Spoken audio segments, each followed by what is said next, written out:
Hello students, welcome to Phi Sigma classes in collaboration with City Model College. Today we are going to start class 10th chapter 1, Force.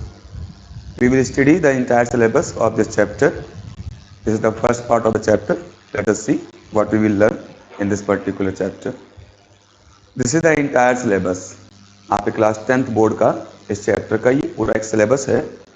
इसी के accordingly हम आगे बढ़ेंगे.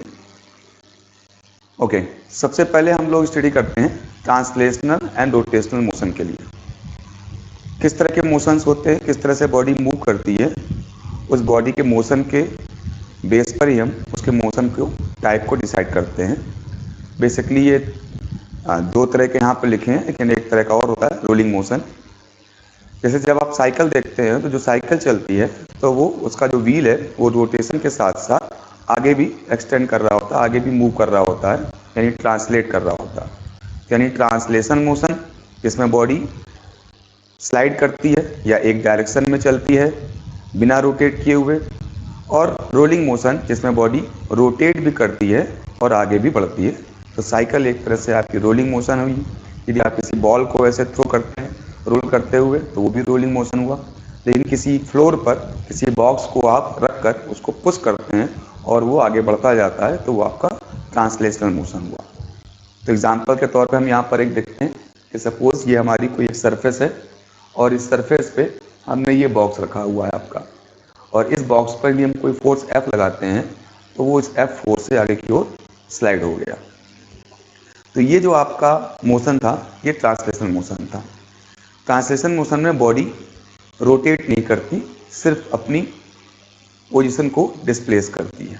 ठीक है, तो ये इस तरह से आपका ट्रांसलेशन मोशन हुआ. यदि हम रोटेशनल मोशन की बात करें तो इसमें बॉडी को किसी एक पॉइंट पर पिवट कर देते हैं. जैसे ये आपका है, इसको सेंटर पे हम पिवट कर देंगे यानी फिक्स कर देंगे जिसके अबाउट ये रोटेट कर सकेगी. तो जैसे ये इसका पिवट पॉइंट हो गया, और इस पर यदि हम ये कोई फोर्स लगाते हैं और इस फोर्स की वजह से ये उस पॉइंट के अबाउट रोटेट करती है, तो ये हमारा रोटेशनल मोशन हो गया.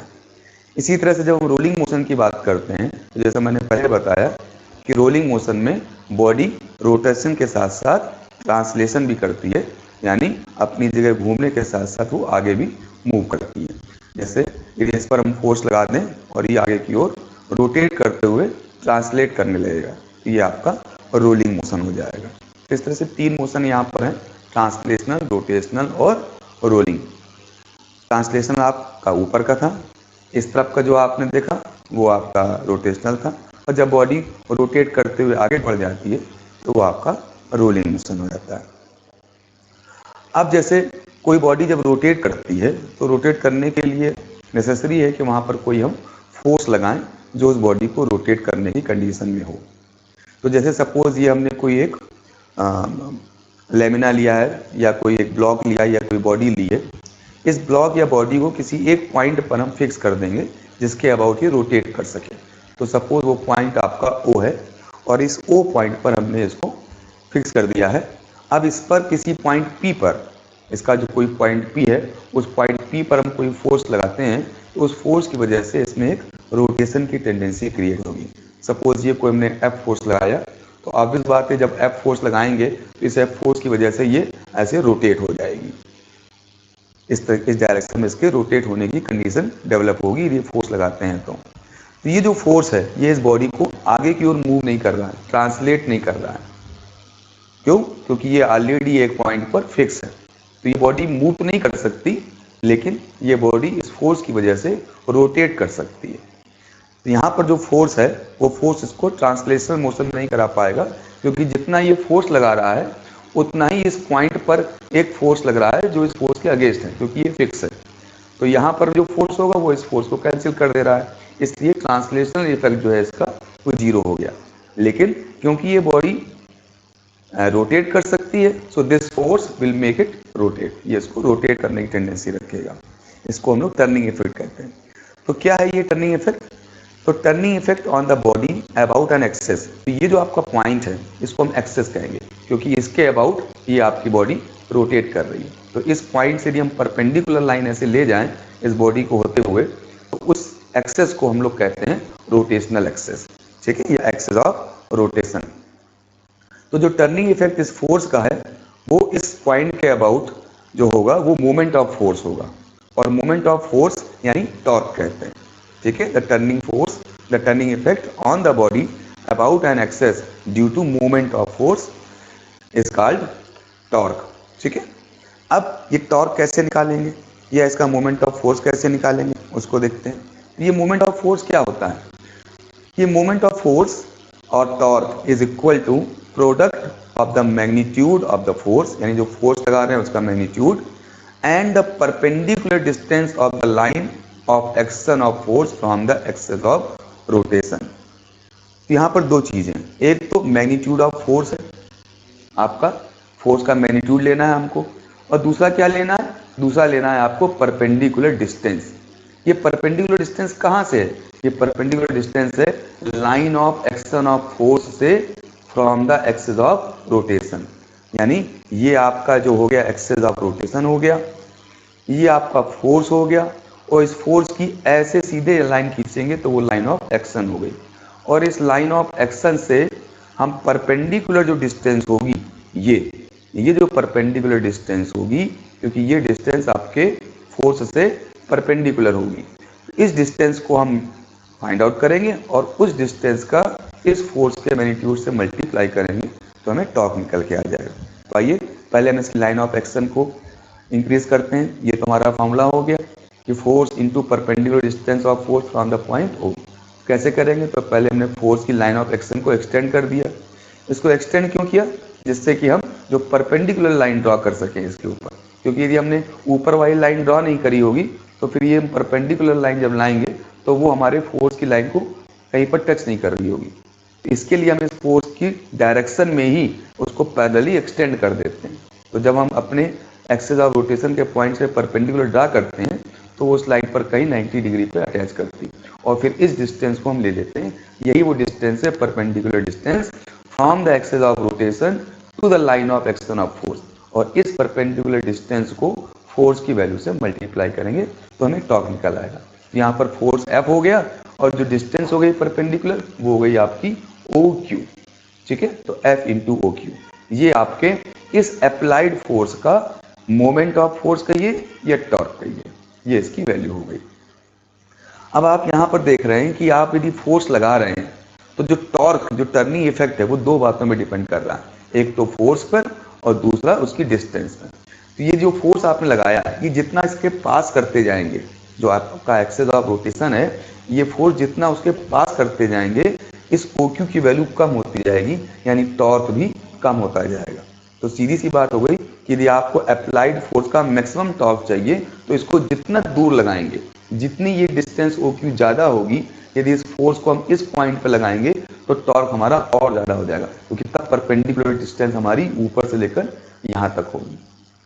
तो दो बातें यहाँ पर आ गई, torque is equal to force into perpendicular distance from the line of action to the axis of rotation, और टॉर्क को मैक्सिमम करने के लिए हमको जो फोर्स लगाना है उसका line of action axis of rotation से ज़्यादा दूर होना चाहिए।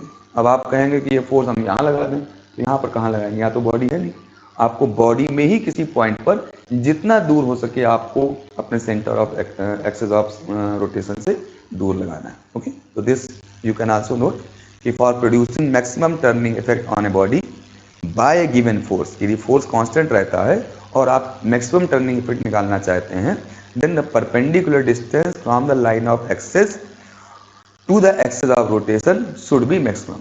यहाँ लाइन ऑफ एक्सेस की जगह पर line of action of force होना चाहिए, जो फोर्स है उसकी लाइन ऑफ एक्शन, ठीक है, और उसकी एक्सेस ऑफ रोटेशन से distance. Okay, so I hope you will understand it.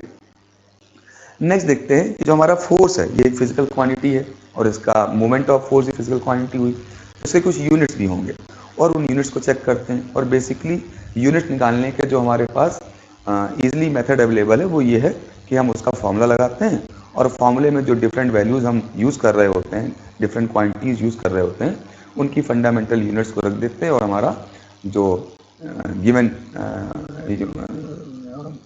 Particular आपका फिजिकल क्वांटिटी है उसका यूनिट निकल आएगा। जैसे यहाँ पर मोमेंट ऑफ फोर्स निकालना, तो मोमेंट ऑफ फोर्स का फॉर्मूला क्या है, unit of force into unit of distance. इस तरह से हम यूनिट ऑफ फोर्स निकाल सकते हैं, मोमेंट ऑफ फोर्स निकाल सकते हैं। क्योंकि आपको पता है कि यहाँ पर अभी हमने लिखा कि moment of force is equal to था फोर्स इंटू परपेंडिकुलर डिस्टेंस। तो फोर्स यूनिट लिख देंगे और फिर डिस्टेंस यूनिट लिख देंगे, तो हमारे मोमेंट ऑफ फोर्स यूनिट निकाल आएगा। ठीक है, तो यहाँ पर रखेंगे। तो यूनिट ऑफ फोर्स क्या है, यूनिट ऑफ फोर्स न्यूटन है, और यूनिट ऑफ डिस्टेंस क्या होती है, वो मीटर होती है यदि हम एमकेएस सिस्टम की बात करें। तो इस तरह से जो मोमेंट ऑफ फोर्स है, या ये कहें जो टॉर्क है, जो टॉर्क है, उस टॉर्क का जो यूनिट हो गया वो न्यूटन इंटू मीटर। न्यूटन हो गया फोर्स का यूनिट और मीटर हो गया आपका डिस्टेंस का यूनिट। तो इस तरह से टॉर्क का जो यूनिट आ गया वो आपका न्यूटन मीटर हो गया। उसको सिंबॉलिक रूप में हम एनएम यानी न्यूटन मीटर भी लिख सकते हैं। अब यूनिट तो अलग अलग सिस्टम में अलग अलग होते हैं। एक एमकेएस सिस्टम होता है, फिर सीजीएस सिस्टम होता है, फिर एफपीएस सिस्टम भी होते हैं।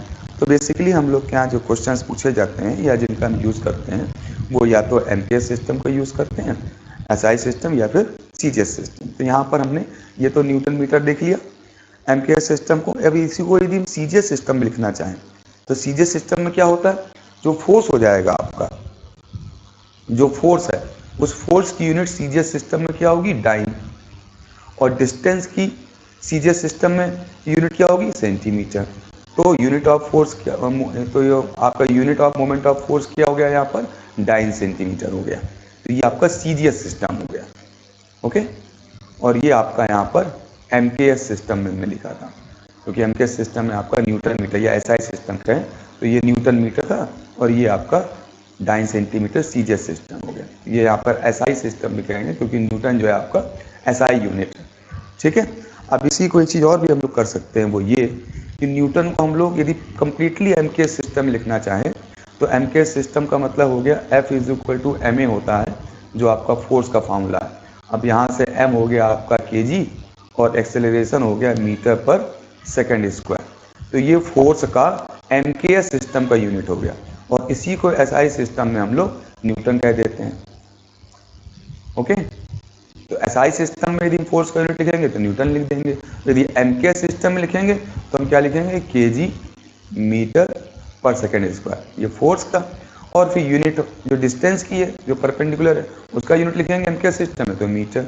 तो फाइनली क्या आ गया, ये किलोग्राम मीटर स्क्वायर पर सेकेंड स्क्वायर। तो ये आपके मोमेंट ऑफ फोर्स का कंप्लीट एमकेएस सिस्टम है। ठीक है, जबकि यहाँ पर क्या लिखा हुआ है, ये एसआई सिस्टम लिखा हुआ है। तो ये आपका न्यूटन मीटर एसआई सिस्टम। अब इसी फोर्स की यदि हम वैल्यू सीजीएस सिस्टम में लिखें तो उसको डाइन कहते हैं, और मीटर की जगह हम क्या लिख लेते हैं, वहाँ पर सेंटीमीटर लिखते हैं। तो आपका जो मोमेंट ऑफ फोर्स का यूनिट हो जाएगा वो डाइन सेंटीमीटर हो जाएगा। ठीक है, तो इस चीज़ को हम लोग यहाँ पर लिख लेते हैं। तो CGS unit of moment of force हो गया डाइन सिस्टम। अच्छा, कभी कभी क्या होता है, जो फोर्स होता है वो ना तो न्यूटन में दिया होता है ना किलोग्राम मीटर पर सेकेंड स्क्वायर में दिया होता है, वहाँ पर वो आपके ग्रेविटेशनल यूनिट में दिया होता है। जैसे किसी बॉडी का जो वेट है, वेट हम निकालते हैं तो W is equal to mg से निकालते हैं। यहाँ पे m सपोज 10 किलोग्राम है और g आपका 9.8 मीटर पर सेकेंड स्क्वायर है। तो ये हो गया आपका 98 किलोग्राम मीटर पर सेकेंड स्क्वायर। इसको वेट कह दीजिए या ग्रेविटेशनल फोर्स कह दीजिए। ठीक है, तो ये आपको एमकेएस सिस्टम में लिखा हुआ है। कभी कभी क्या कहते हैं, जी की वैल्यू पुट नहीं करते हैं। जब जी की वैल्यू नहीं पुट करते हैं तो इसको हम लोग 10 किलोग्राम फोर्स कह देते हैं। यहाँ पे जी की वैल्यू नहीं पुट करी है, तब जब हम लिखते हैं कि 10 किलोग्राम फोर्स, तो इसका मतलब है यहाँ पर जी की वैल्यू भी हमने पुट नहीं की हुई है। तो कभी कभी फोर्स की वैल्यू इस तरह से भी लिख के दे देते हैं।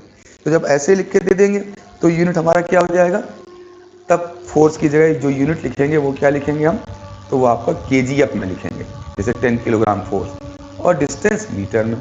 तो जो यूनिट हो गया वो भी आपका किलोग्राम फोर्स मीटर हो गया।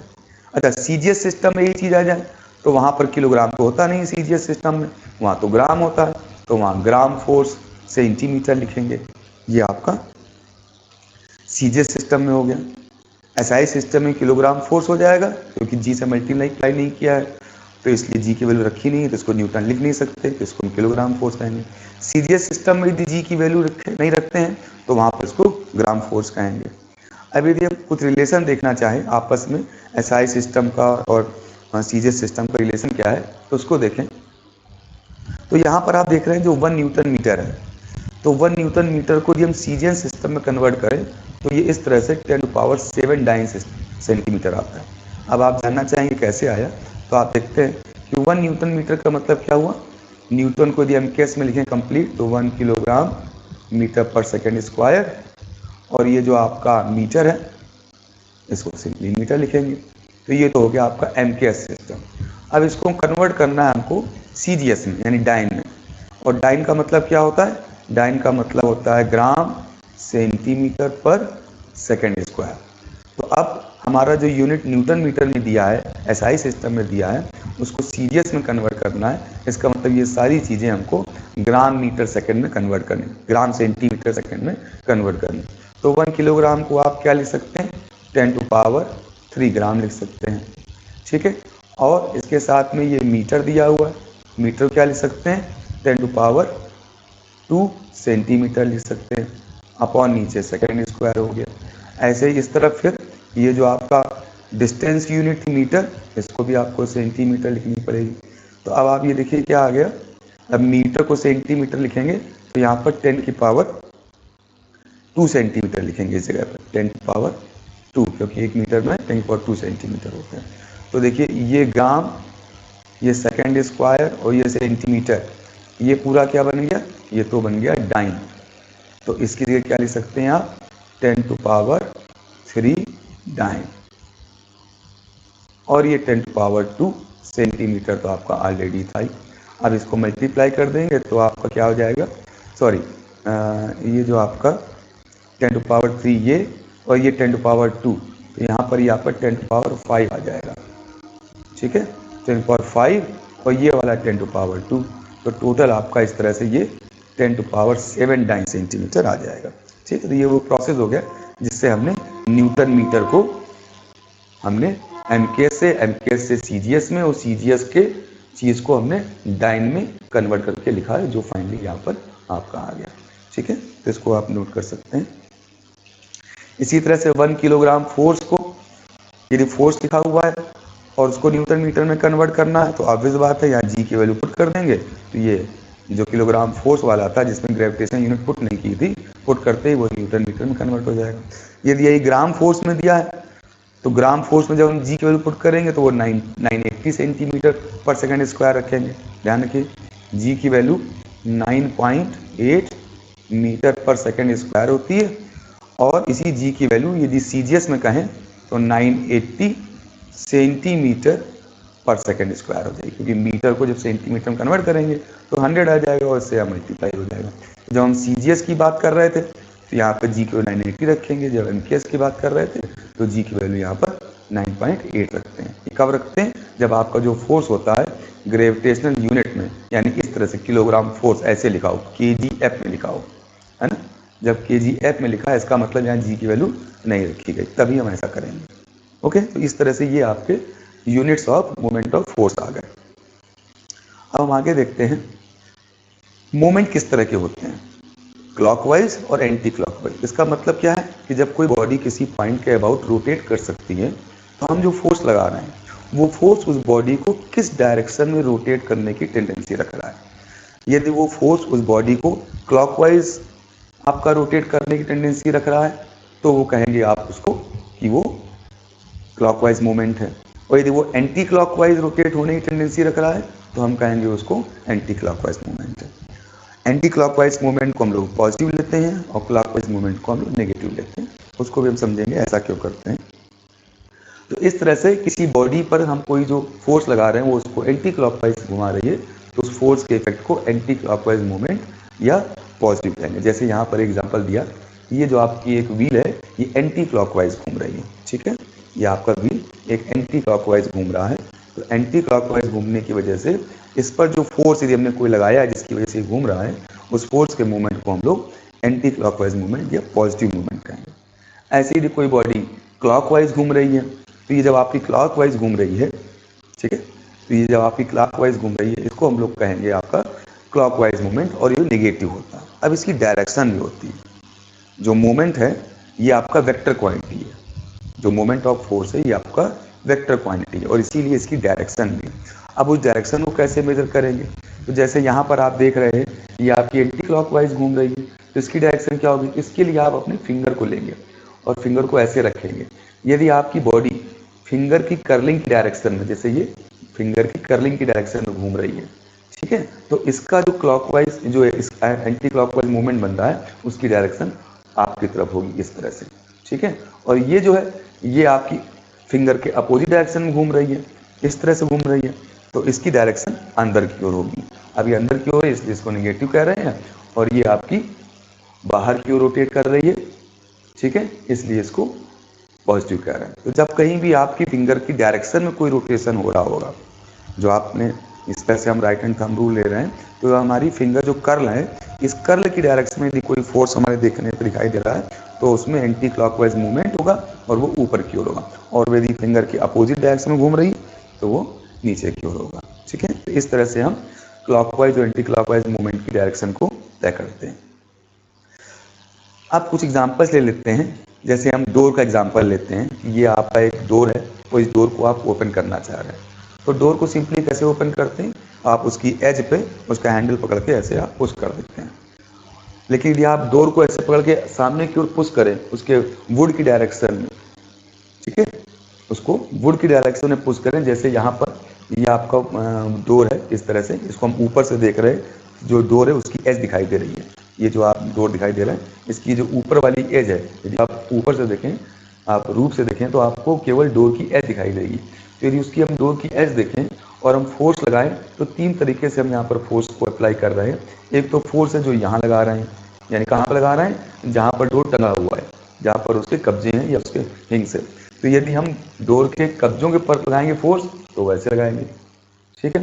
यदि हम डोर के हैंडल पे लगा रहे हैं फोर्स तो वो इस तरह से लगा रहे हैं, और डोर को यदि हम पुश कर रहे हैं, इस डोर को इसके हिंग्स जो है इसके अगेंस्ट पुश कर रहे हैं, तो हम फोर्स डोर के वुड की अलाइनमेंट पे लगा रहे हैं, डोर की डायरेक्शन में लगा रहे हैं, ये फोर्स हो गया। इन तीनों फोर्सेस में से कौन सा फोर्स इस डोर को रोटेट कर सकता है वो आप आसानी से एक्सपीरियंस कर सकते हैं। यदि आप डोर के कब्जे पर फोर्स लगाएंगे, किनारे जहाँ पर डोर बना हुआ है जहाँ पर रोटेट करता है, तो किनारे पे आप कितना भी फोर्स लगाएंगे आप डोर को रोटेट नहीं कर सकते। लेकिन वही आप उसके हैंडल पे हल्का सा भी फोर्स लगाते हैं, यानी ये वाला फोर्स लगाते हैं, तो वो आसानी से रोटेट कर देंगे। और ऐसे ही डोर को यदि आप धक्का दे रहे हैं टूवर्ड्स द वॉल, टूवर्ड्स किस तरफ? आप ऐसे फोर्स लगा रहे हैं, ऐसे लगा रहे हैं, इस तरह से फोर्स आप धक्का दे रहे हैं वॉल की तरफ, इस तरह से, तो इस तरह से भी आप डोर को खोल नहीं पाएंगे जब तक कि आप डोर पे ऐसे फोर्स नहीं लगाएंगे। क्यों? उसकी वजह ये है कि कोई भी फोर्स जो लगता है वो टॉर्क क्रिएट करता है, और टॉर्क की वैल्यू होती है force into perpendicular distance from the axis of rotation to the line of action of force. तो जब आप कब्जे पे फोर्स लगा रहे हो, यहाँ पर फोर्स लगा रहे हो इस जगह पर, तो यहाँ पर जो फोर्स लगा रहे हो वो तो एक्सिस ऑफ रोटेशन से फोर्स होते हुए जा रहा है।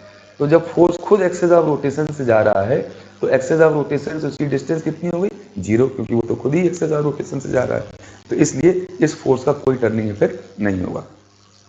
ऐसे इस फोर्स की देखिए, ये फोर्स भी आपका एक्सिस ऑफ रोटेशन से, ये आपका एक्सिस ऑफ रोटेशन जिसके अबाउट डोर घूम सकता है, तो ये फोर्स भी एक्सिस ऑफ रोटेशन से होके जा रहा है। तो यदि हम परपेंडिकुलर डिस्टेंस की बात करें तो इसकी और इस फोर्स की डायरेक्शन से परपेंडिकुलर डिस्टेंस जीरो हो गई, क्योंकि वो तो उस पॉइंट से खुद होकर जा रहा है, तो वहाँ पर डिस्टेंस कहाँ से आएगी? तो इसलिए इस फोर्स का भी कोई टॉर्क नहीं होगा। लेकिन जो ये फोर्स होगा ये फोर्स टॉर्क बनाएगा, क्योंकि ये तो फोर्स हो गया और ये इस फोर्स की लाइन ऑफ एक्शन हो गई, और उस लाइन ऑफ एक्शन से ये जो डिस्टेंस है ये डिस्टेंस आपकी परपेंडिकुलर डिस्टेंस हो गई। तो जितना आप दरवाजे के किनारे पे लगाएंगे ये परपेंडिकुलर डिस्टेंस उतनी ही ज़्यादा रहेगी, और जितना आप फोर्स, मान लीजिए यहाँ फोर्स लगा रहे हैं, इस जगह पर फोर्स लगा रहे हैं, ये लगा रहे हैं, अब ये यदि फोर्स लगा रहे हैं आप तो इसका लाइन ऑफ एक्शन ये हो गया, ठीक है, ये अप्लाइन इसको, और ये इसकी परपेंडिकुलर डिस्टेंस हो गई। ये आपने फोर्स लगाया,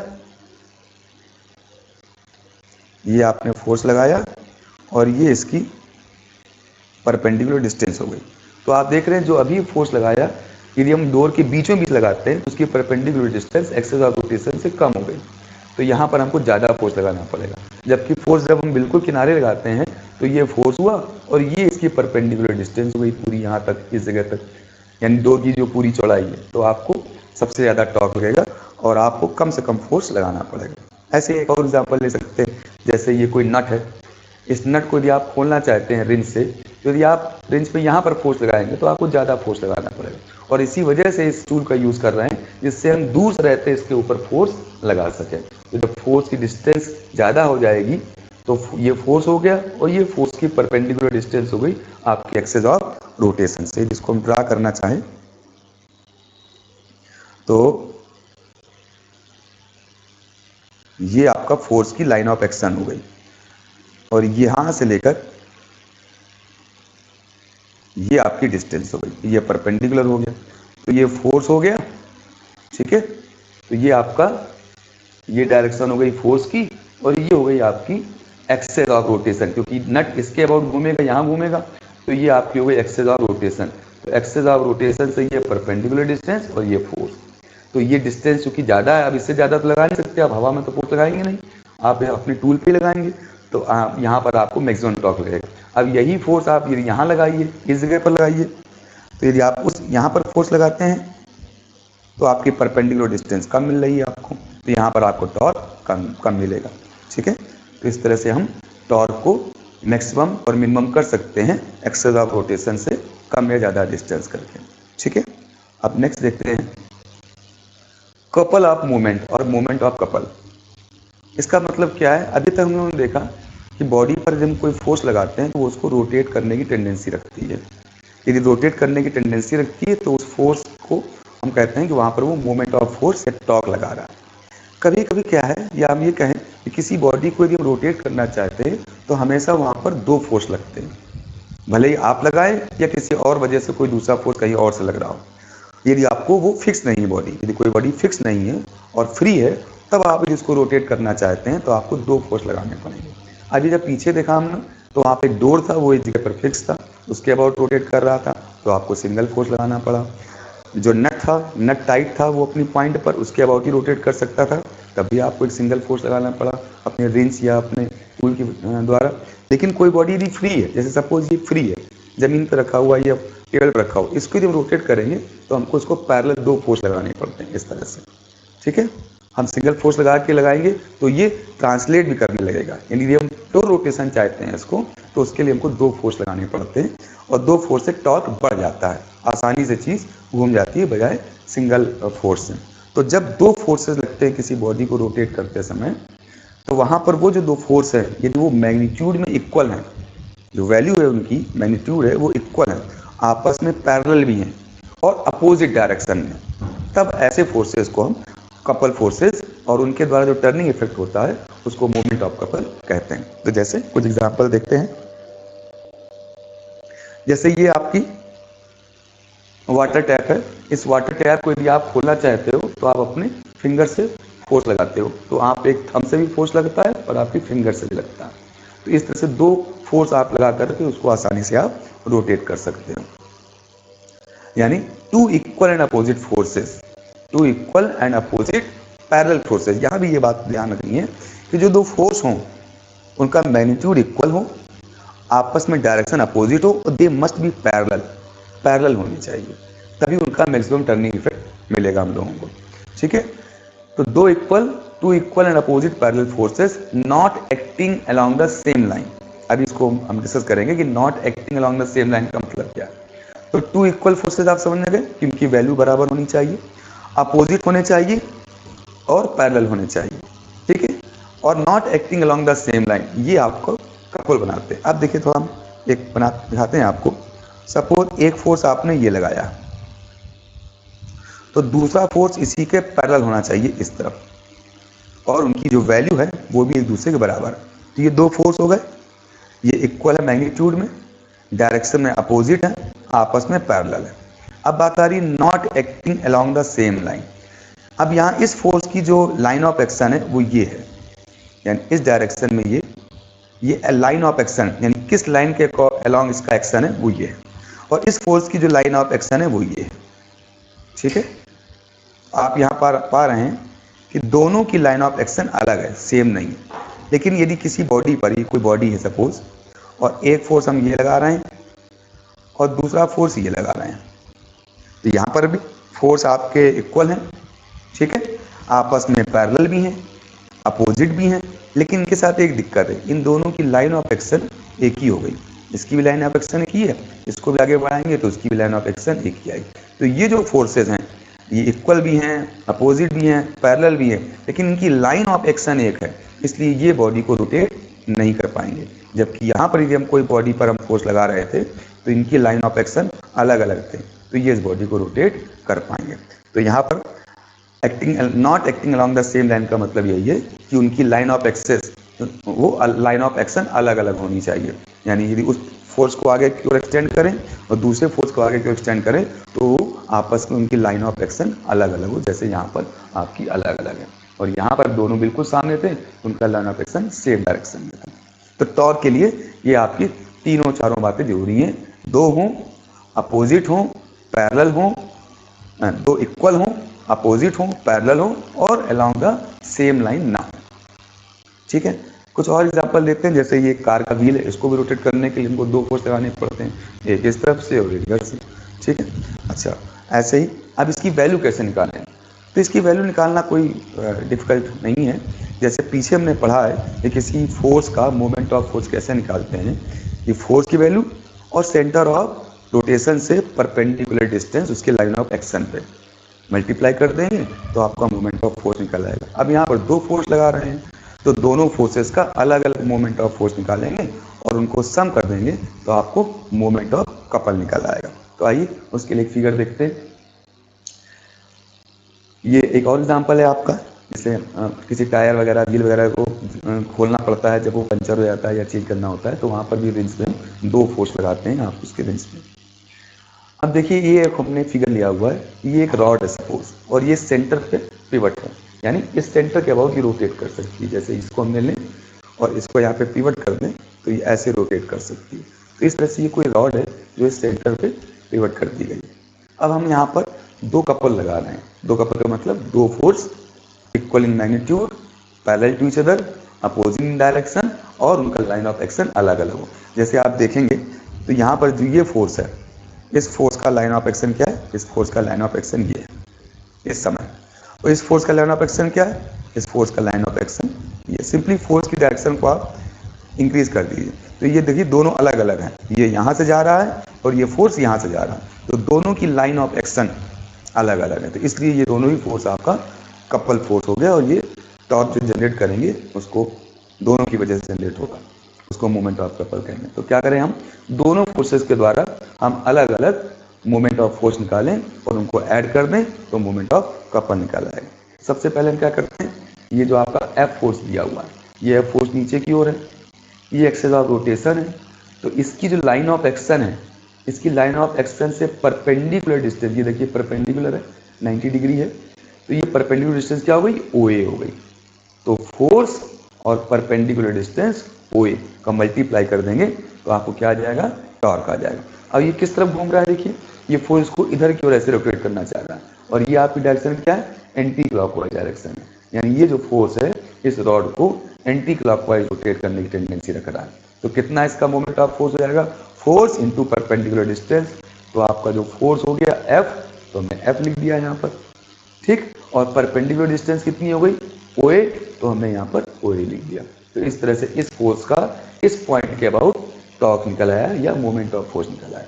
इसी तरह से इस फोर्स का निकालेंगे, ये फोर्स F है और इसकी परपेंडिकुलर डिस्टेंस क्या है, OB, ये इसकी लाइन ऑफ एक्शन हो गई, ये इसकी लाइन ऑफ एक्शन है और इसकी लाइन ऑफ एक्शन से ये परपेंडिकुलर ये डिस्टेंस हो गई, तो ये डिस्टेंस कितनी, OB, तो इसका टॉर्क कितना हो जाएगा, F इंटू OB। ये किस तरफ है, अब देखिए ये भी इसको इस तरफ क्यों रोटेट करने की, जब आप ये फोर्स लगाओगे तो ये इस तरफ क्यों रोटेट करेगा, यानी ये भी आपका एंटी क्लॉकवाइज रोटेट कर रहा है, इस पर फोर्स लग रहा है तो ये भी एंटी क्लॉकवाइज लग रहा है, दोनों ही टॉर्क एंटी क्लॉकवाइज लग रहा है, यानी दोनों एक दूसरे को ऐड कर रहे हैं, दोनों एक दूसरे को सपोर्ट कर रहे हैं। तो नेट आपका टॉर्क या दोनों का मोमेंट ऑफ फोर्स कितना हो गया, जिसको मोमेंट ऑफ कपल कहते हैं, क्योंकि दो लोगों में इस लग रहा है, तो टोटल मोमेंट ऑफ कपल हो गया, दोनों टॉर्क को ऐड कर दिया। ऐड क्यों किया, दोनों क्योंकि दोनों एक डायरेक्शन में, यदि अपोजिट लगते तो हम ऐड नहीं करते, फिर उनको सब्ट्रैक्ट करते हैं। यहाँ दोनों के टॉर्क एक ही डायरेक्शन में चीज़ को घुमाने का एफर्ट रखते हैं, इसलिए दोनों को मैं ऐड कर दिया। अब यहाँ पर हमने दोनों के टॉर्क को या दोनों के मोमेंट ऑफ फोर्स को लिख दिया। अब फोर्सेस तो इक्वल थे तो वैल्यू एफ हो गई, उसको कॉमन कर लिया हमने, तो एफ कॉमन हो गया तो ओ ए प्लस ओ बी आ गया। अब यदि हम ओ ए और ओ बी को ऐड करते हैं, ओ ए और ओ बी को ऐड करते हैं तो पूरी रॉड की लेंथ हो गई, या ये कहें दोनों फोर्सेस के बीच की परपेंडिकुलर डिस्टेंस हो गई। यानी कहीं भी दो फोर्स हैं और उन पर टॉर्क लग रहा है तो जो नेट टॉर्क होगा वो क्या हो जाएगा, कोई भी एक फोर्स ले लीजिए, कोई भी एक फोर्स और उनके बीच की परपेंडिकुलर टोटल डिस्टेंस ले लीजिए और इससे आप तो मोमेंट ऑफ कपल निकाल सकते हैं। तो इस तरीके से हम लोगों ने मोमेंट ऑफ कपल समझा, पीछे टॉर्क समझा। आज के लिए इतना ही। नेक्स्ट टर्न पे हम इससे कुछ क्वेश्चंस करेंगे और उसमें आपको इनको कराना सिखाएंगे और उसके आगे बढ़ेंगे। तब तक के लिए बाय बाय। नेक्स्ट क्लास में आपसे फिर से मिलते हैं।